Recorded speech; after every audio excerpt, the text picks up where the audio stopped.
The imagination has always been interacting with stored media ever since handwriting and probably even before then. And now we have more media, more content that is accessible to us on a daily basis, every single minute. And I think the real challenge is thinking about how to use our imagination to interact with that content in a way that doesn't overwhelm the imagination.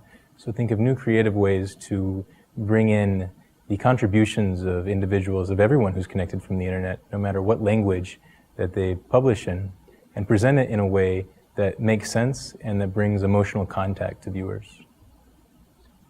Absolutely, it's making everything much more immediate, much more fast-paced, which has a lot of advantages. We have more access now to anything that we want at any time that we want.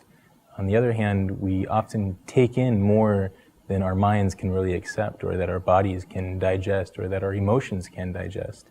And so sometimes we see incredibly powerful art projects, videos, photographs online, and within a matter of seconds we forget about them completely. And so this is changing what it means to be human and how we interact with the world around us.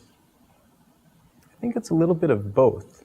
I think in parts of the world we're seeing that people are uploading every single photograph, every thought that they have, they'll maybe put on Twitter, whereas others are much more, I think, cautious about what they're willing to share in a public sphere. And they're also cognizant of the fact that everything that they do publish online can be archived forever, which really leads to new challenges in terms of nostalgia and what we're able to forget and what we're able to remember and how we forget and how we remember. But I think generally speaking, the trend is that our lives are becoming more public and that we're sharing more information with a larger quantity of people than we ever have before. I think so. I think it was a 20th century concept. I think it was a concept that went along with broadcasting oftentimes, where you had these Hollywood sets and these producers and makeup artists that would create a mystique around some sense of genius or some individual as if they're doing something that's superhuman, when in fact it's often just really good editing by really talented people, or a lot of makeup so you don't see someone's flaws. And now we're seeing things that are a little bit more rough around the edges, but also more authentic, and I personally like that. And that concern is really coming to the forefront. First of all, there's the concern that for-profit corporations that might not have the individual's best interest at heart are in charge of the platforms where we're publishing most of this content.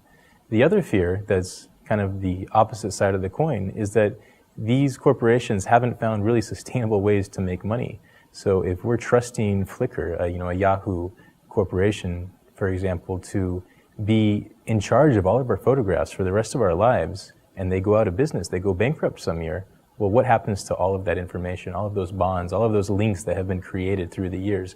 That would be a tremendous loss of culture, one of the biggest losses of culture that humanity's probably ever had. But it's possible if the companies aren't able to turn a profit. It's a possibility. There are a lot of challenges. There have always been a lot of challenges to collective ownership.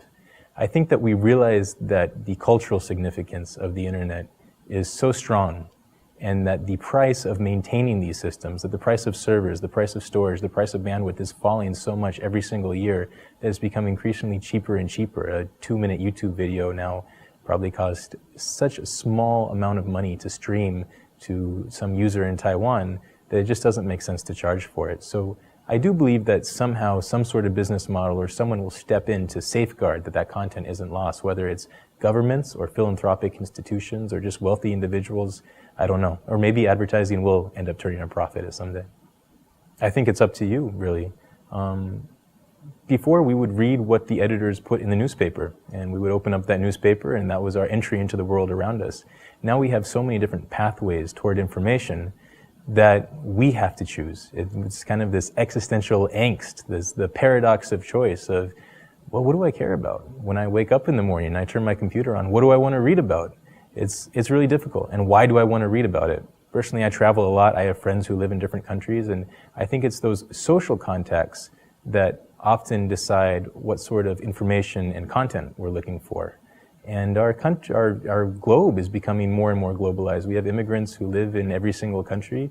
We often become friends with those immigrants, then care about the countries that they're from.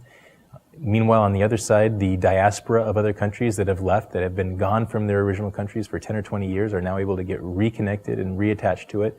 So there is definitely an aspect of the world becoming smaller, and I think there's much more potential for it to become much, much smaller, but we still tend to interact within our own physical communities, even when we're in virtual communities, and we're especially defined and confined by language. We're going to see in a couple hours. Right now, we're designing projects that use participatory methods, that use online websites to get a lot of participation, at least 200 or 300 people involved, to improve the city of Graz, to improve the design aspects of the city. And so we're hoping that we come up with some pretty innovative projects. We'll find out.